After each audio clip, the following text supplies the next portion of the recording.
আসসালামু আলাইকুম সবাইকে শুভেচ্ছা জানিয়ে শুরু করছি আমাদের আজকের নতুন একটি ক্লাস। আর আজকে রাইট ফর্ম অফ ভার্বস এর রুলস নাম্বার 2 এর নিয়ে আমরা আলোচনা করব। সেই সাথে ইএসপি ক্লাসে সবাইকে আবারও স্বাগতম। তো আজকে আমাদের যে রুলস নাম্বার 2 আছে, রুলস নাম্বার 2 এর ভিতরে যে নিয়মটা আছে আমরা ওই নিয়মটা নিয়ে আলোচনা করব। সেটা হচ্ছে, যদি কোনো সেন্টেন্সের অর্থ, এটা একটা সেন্টেন্স, এটা একটা সেন্টেন্স, যদি কোনো সেন্টেন্সের অর্থ ইউনিভার্সাল ট্রুথ অর্থাৎ চিরন্তন সত্য বা হ্যাবিচুয়াল ফ্যাক্ট অথবা অভ্যাসগত কর্ম বুঝায়, কিসে এই সেন্টেন্সের অর্থটা যদি হ্যাবিচুয়াল ফ্যাক্ট অর্থাৎ অভ্যাসগত কর্ম অথবা চিরন্তন সত্য যে কোনো সেন্টেন্সের অর্থ দ্বারা যদি এটা বোঝায়, তাহলে ওই সেন্টেন্সটি সিম্পল প্রেজেন্ট টেন্সে হবে। এটা কিন্তু আমাদের সবাইকে স্মরণ রাখতে হবে। এখন আমরা এই সেন্টেন্স দুটোর সাথে মিলিয়ে দেখব যে এই রুলসে যে কথাটা বলা আছে এই কথাটা অর্থ ঠিক আছে কিনা বা ওই আওতায় পড়ে কিনা।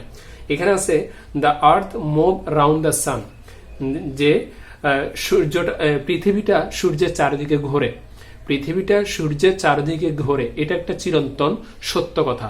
তাহলে আমি বুঝতে পেরেছি যে এটা সিম্পল প্রেজেন্ট টেন্সেই হবে। ওকে, আর আরেকটা বিষয় হচ্ছে যে দ্য সান, মানে আমাদের 2 নম্বর যে সেন্টেন্সটা আছে সেটা হচ্ছে the sun give us light, যে সূর্য আমাদের কি দেয়, আলো দেয়, সেটাও একটা চিরন্তন সত্য কথা। এবং এটা একটা অভ্যাসগত কর্ম, হ্যাবিচুয়াল ফ্যাক্টের মধ্যে পড়ে। অভ্যাসগত কর্ম অর্থাৎ সূর্যের কাজ হচ্ছে আমাদের কি দেওয়া, আলো দেওয়া। এটা প্রতিদিনে আমাদের অভ্যাসগত, এটা একটা অভ্যাস হয়ে গেছে সূর্যের, এটা প্রতিদিনে আমাদের কি দিচ্ছে, আলো দিচ্ছে।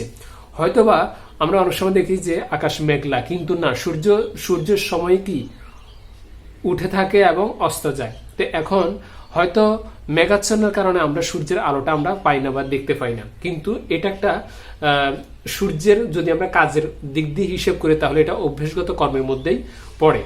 আর দুটো যদি আমরা হিসেব করি যে দুটো কথার আওতায় কিন্তু দুটো সেন্টেন্সে পড়ে, হ্যাবিচুয়াল ফ্যাক্ট চিরন্তন অভ্যাসগত কর্ম এবং ইউনিভার্সাল ট্রুথ চিরন্তন সত্য, দুটো কিন্তু একই কথা, কিন্তু এখানে মিথ্যার কিছুই নেই। সব দুটো কিন্তু গড গিফটেড ব্যাপার, যে the earth move round the sun, পৃথিবীটা সূর্যের চারদিকে ঘোরে। ওকে, এটা চিরন্তন কথা।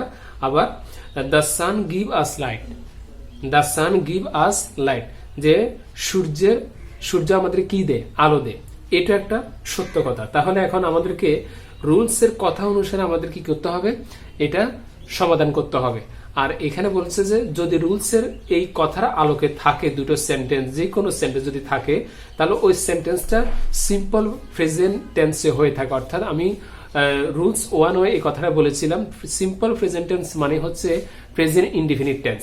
তো প্রেজেন্ট ইনডিফিনিট টেন্স যদি হয় তাহলে আমাকে অবশ্যই মূল ভার্বের সাথে অর্থাৎ ব্র্যাকেটের মধ্যে যে ভার্বটা দেওয়া থাকবে এই ব্র্যাকেটের ভার্বের সাথে এস বা ইএস যোগ করে আমাকে সেন্টেন্সটা কমপ্লিট করতে হবে। তো এখনো পর্যন্ত যারা আমার রুলস 1 দেখো নাই, ওখানে দেখে আসতে পারো যে এস বা ইএস কখন যোগ হবে। এই বিষয় নিয়ে আমরা দ্বিতীয়বার আলোচনা করব না। তোমরা রুলস 1 অর্থাৎ রাইট ফর্ম অফ ভার্বস এর লেসন 1 আছে, ওখানে দেখে আসবে যে ইএস কখন যুক্ত হয় আর এস কখন যুক্ত হয় এবং আইইএস কখন যুক্ত হয়। তাহলে ওই লেসনটা দেখার পরে সেটা ক্লিয়ার হয়ে যাবে এবং এই সেন্টেন্সটা তোমরা বুঝে নিতে পারবে। তা আমরা এটা সঠিক অ্যান্সারটা দিয়ে দিই, the earth moves round the sun, the earth moves round the sun, এটা হচ্ছে সঠিক অ্যান্সারটা। ভার্বের সাথে কি যুক্ত হয়েছে, এস যুক্ত হয়েছে, যেহেতু ই আছে সেক্ষেত্রে কি আছে, শুধু এস যুক্ত করলে হবে। এরপরে আছে the sun gives us light, light, এখানে যে ইয়াটা যুক্ত হবে, কাজটা হবে সেন্টেন্স ভার্বের, সেটা হচ্ছে শুধুমাত্র এসটা যুক্ত হবে। এখানে চিরন্তন সত্য কথা দুটো সেন্টেন্সেরই এখন এস বাই ইএস এর কাজটা আমরা এখানে কমপ্লিট করে ফেললাম। এখনো বললাম যারা রুলস 1 দেখনি সেটা দেখে আসো, তখন এটা বুঝতে পারবে। তাহলে আমরা সঠিক অ্যান্সারটা পেলাম, যদি কোনো সেন্টেন্সের অর্থটা যদি চিরন্তন সত্য কিংবা অভ্যাসগত কর্ম অর্থাৎ হ্যাবিচুয়াল ফ্যাক্ট যদি বোঝায়, তাহলে অবশ্যই ওই সেন্টেন্সটা সিম্পল প্রেজেন্ট টেন্সে কি করতে হবে, কমপ্লিট করতে হবে, সমাধান করতে হবে। তাহলে আজকে আমরা রুলস 2 এর মাধ্যমে এই নিয়মটা শিখলাম। এর মাধ্যমে আমাদের যে চিরন্তন সত্য থাকলে অর্থ, তাহলে সেটা কোন টেন্সে করতে হবে, কিভাবে করতে হবে, আমরা সেটা জানলাম। তা আগামীতে আমরা নেক্সট ক্লাসে রুলস 3 নিয়ে আলোচনা করব। সেই পর্যন্ত ভালো থেকো, খোদা হাফেজ।